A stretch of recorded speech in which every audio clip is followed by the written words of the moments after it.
नमस्कार श्रोते हो. श्री गजानन महाराजांच्या श्री गजानन विजय या दासगणू विरचित पोथीचे डॉक्टर मानसी पुष्कराज धामणकर मेहेंदळे यांनी मराठीमध्ये कथासार रूपांतरित केलेल्या श्री गजानन विजय ग्रंथ कथासार या पुस्तकाचे वाचन आपण करत आहोत. श्री गजानन विजय कथासार अध्याय 19 भाग 2. शके 1816 महाराज बाळापुरात असताना एक गोष्ट घडली. श्रोते हो, ती आता ऐका हं. तिथे सुखलाल बन्सीलालाची एक बैठक होती चालू. त्या बैठकीसमोर महाराजांची स्वारी आनंदात बसलेली.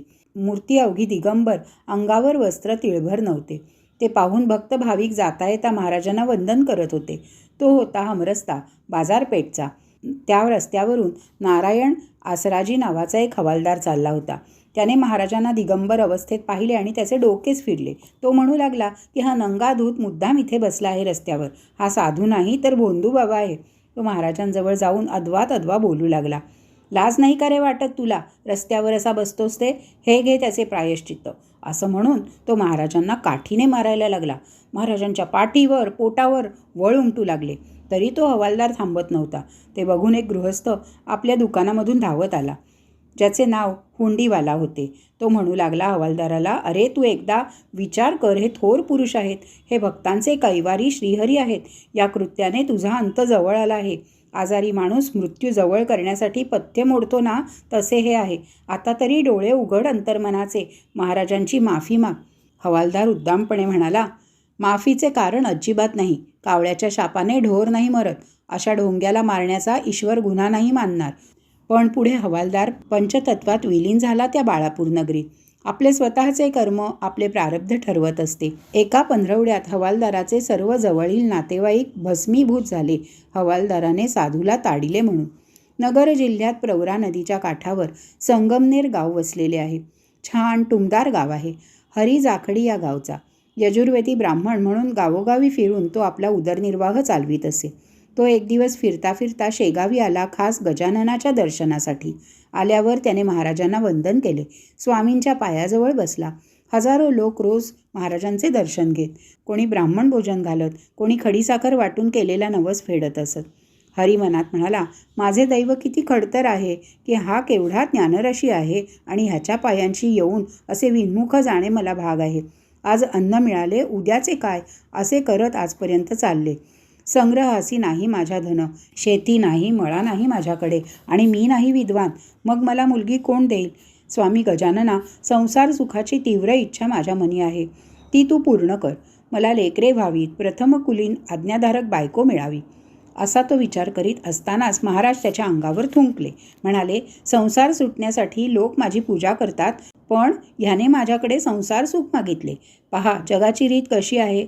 जाखड्याकडे बघून महाराज बदले. तू जे जे सांप्रतकाली इच्छिले आहेस ते अवघे पूर्ण होईल. सुखाने संसार कर. जा आता घरी. ह्या वेड्याला लक्षात ठेव, विसरू नकोस मला. असे सांगून प्रसाद म्हणून थोडे धन महाराजांनी त्याला दिले, स्वतःचे लग्न करण्यासाठी. हरी जाखड्याचा सुखी संसार संगमनेरी झाला. संतवाणी खोटी कशी ठरेल सांगा बरं. असेच एक निमोणकर गोविंदाचे कुमार, ज्यांचे रामचंद्र नाव होते, ओव्हरसिअरच्या हुद्द्यावर होते. बेंद्रे वासुदेव सर्वेअर होते त्यांच्याबरोबर. मुकना नदीच्या इथे ते आले. सह्याद्री पर्वताच्या डोंगरात हा मुकना नाला आहे. इगतपुरी तालुका व नाशिक जिल्ह्यामध्ये. फळांनी लगडलेले वृक्ष, वन्य पशु तिथे मोकळेपणाने फिरत असत.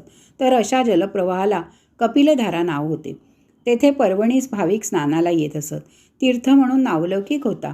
अशाच एका पर्वणीस निमोणकर गेले स्नानाला. थोडाफार योगाभ्यास त्यांना येत होता, पण योगाभ्यास शिकवणारा गुरु त्यांना मिळत नव्हता. सतत नाही असेच लोक सांगत होते. म्हणून निमोणकर अगदी हताश झालेले.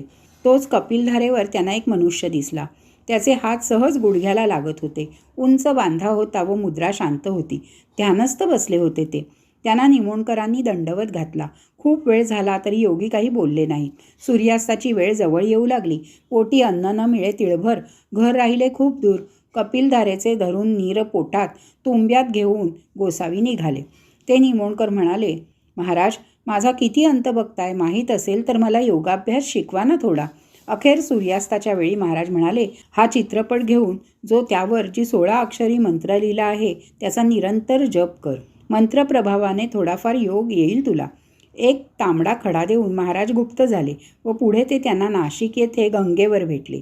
त्यांना बघताच क्षणी निमोणकर धावत गेले व म्हणाले, महाराज मला कंटाळलात का? आपल्या गावाला मला न सांगताच गेलात. महाराज डोळे मोठे करून म्हणाले, तांबडा खडा देऊन मी माझे नाव सांगितले की नर्मदेचा गणपती तांबडा असतो. तू मूळचाच मूढमती आहेस. मी राहतो शेगावला. गजानन माझे नाव आहे. धुमाळ सदनापर्यंत चल माझ्याबरोबर. पुन्हा तुला भेटीचा योग होईल. महाराज मध्येच गायब झाले. निमोणकर इकडे तिकडे बघून कंटाळून धुमाळाच्या घरी आले. धुमाळाच्या घरी आल्यावर त्याने महाराजांना ओसरीवर बसलेले पाहिले. धुमाळाला निमोणकरांनी सगळी हकीकत सांगितली. धुमाळाला खूप आनंद झाला. महाराज म्हणाले, निमोणकरा, तुला जो तांबडा खडा दिला आहे तो पाटावरी ठेवून त्याची रोज पूजा सद्भावनेने निरंतर कर. या साधनेने तुला योगाभ्यास येईल. आणि तेच सत्य झाले. योगाभ्यासात निमोणकर निपुण झाले. शेगावचा एक रहिवासी तुकाराम कोकाटे जन्माला येताच त्याची संतती यमसदनास जात होती. म्हणून त्याने समर्थांना नवस केला, महाराज, जर माझ्या संततीला दीर्घायुष्य दिले तर एक मुलगा तुम्हाला अर्पण करेन. महाराजांनी त्याचे मनोरथ पूर्ण केले.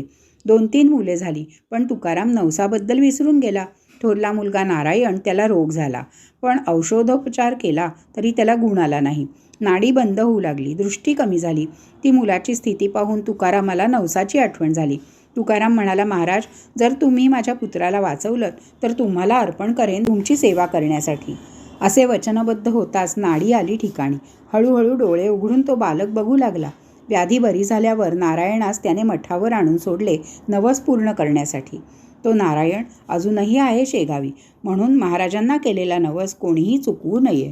आषाढ महिन्यात महाराज पंढरपुरी हरिपाटलास घेऊन गेले. महाराजांनी चंद्रभागेच्या तीरी स्नान केले आणि म्हणाले, पंढरीनाथा, हे रुक्मिणीकांता, माझी विनंती ऐक. तुझ्या आज्ञेने आजवर भूमीवर भ्रमण केले. जे जे भाविक होते त्यांचे मनोरथ पूर्ण केले. पण आता विठुराया, अवतार कार्य संपले. आता जाण्याची आज्ञा असावी. देवा, मी भाद्रपद मासी वैकुंठात जाऊ इच्छितो. तुझ्या चरणी अक्षयरूपी राहायचे आहे.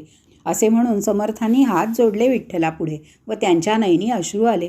हरिपाटील हात जोडून विचारू लागला, दयाघना, अश्रू का हो सद्गुरुराया? तुम्हाला काय दुःख झाले सांगा. क्षणाचाही विलंब न करता हरिपाटलाचा हात धरून महाराज म्हणाले, ह्याचे मर्म तुला आत्ता कळणार नाही. त्याचा विषय खोल आहे. इतकेच सांगतो की संगत आता माझी थोडीच. चल, तुझ्या पाटील वंशाला शेगावी काही कमी पडणार नाही. हरिपाटलाचे मन चिंतेने व्याप्त झाले. त्याने ही हकीकत मठात मंडळींना सांगितली. श्रावण मासानंतर महाराजांचा देह क्षीण होत गेला. पुढे भाद्रपद महिना आल्यावर गणेश चतुर्थीच्या दिवशी भक्तांना म्हणाले, गणपती बोलवण्यासाठी तुम्ही मठात या. चतुर्थीला सागरसंगीत पूजा करा, नैवेद्य समर्पण करा आणि दुसऱ्या दिवशी जलामध्ये विसर्जन करा. जो दिवस आला तो साजरा केला पाहिजे. दुःख अजिबात करू नका. आम्ही कायमच इथे सूक्ष्म रूपात स्थित आहोत. तुमचा विसर मला पडणार नाही. हे शरीर आहे जे वस्त्रापरी, ते बदलण्याचा निर्धार आहे. मी गेलो असं मानू नका. भक्तीत अंतर आणू नका.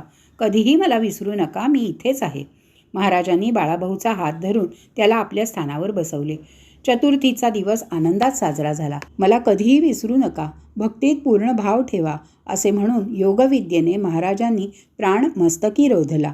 त्या महात्म्याने भाद्रपद शुद्ध पंचमी शके 1832 रोजी साधारण नामसंवत्सरास गुरुवारी प्रहर दिवसाला प्राण मस्तकी रोधिला. जय गजानन अशा प्रकारे सच्चिदानंद चरणी लीन झाले. देहाचे चलनवलन मावळून गेले. स्वामींना समाधिस्थ पाहून भक्तगण हळहळले. पुकार झाला गावामध्ये की स्वामी झाले समाधिस्थ. साक्षात्कारी चालता बोलता श्रीहरी गेला. आता आम्हास त्राता कोण? श्रीपतराव कुलकर्णी म्हणाले, लोकांना दर्शनासाठी येऊ दे मठात. आज पंचमीचा दिवस आहे. आज नका देऊ त्यांना समाधी. बंकट, विष्णुसा, हरिपाटील सर्व मंडळी मठात गोळा झाली. गोविंद शास्त्री डोंगणगावचे विद्वान होते. ते म्हणाले, स्वामी त्यांच्या सर्व भक्तांना निश्चित दर्शन देतील. त्याची प्रचिती पाहावया कुठे लांब जायची गरज नाही. त्यांच्या मस्तकी लोणी ठेवा, ते वितळू लागेल. 1 दिवसाची काय कथा, वर्षभर तसेच राहतील. पण त्यांना अशा स्थितीत ठेवणे हे अनुचित आहे. ते सर्वांनी मान्य केले. स्वामींपुढे सर्वांनी भजन मांडिले.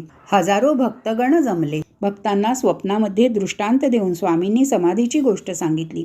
ऋषी पंचमीला अपार मेळा जमला. दिंड्या, भजन, गजर विठ्ठल नामाचा. तुळशी, बुक्का, गुलाल, फुले भक्त उधळू लागले. फुलांखाली महाराज झाकून गेले. बर्फी, पेढे अपरिमित अशी रात्रभर मिरवणूक चालली. शेगावी सूर्य उगवताच मठात परत आली. समाधीच्या जागेवर मूर्ती नेऊन ठेवली. रुद्राभिषेक केला अखेरचा. पंचोपचार पूजा केली. आरती झाली. भक्तांनी नामगजर केला गजाननाच्या नामाचा. जय जय अवलिया गजानना, हे नरदेहधारी नारायणा, अविनाशरूपी आनंदघना. अखेरचे दर्शन सर्वांनी घेतले. मीठ अर्गजा अबिराने भरली गार. शिळा लावून भक्तांनी द्वार बंद केले. 10 दिवस तिथे आराधना चालू होती. असंख्य लोकांनी प्रसाद सेवन केला. खरंच संतांचा अधिकार वेगळा, सार्वभौम राजेच ते. अशा प्रकारे श्री गजानन विजय ग्रंथकथासाराचा 19वा अध्याय इथे पूर्ण होतो. गण गणात बोते, गण गण गणात बोते. ओम नमो भगवते वासुदेवाय. ओम महान शक्ती देवताय नमः.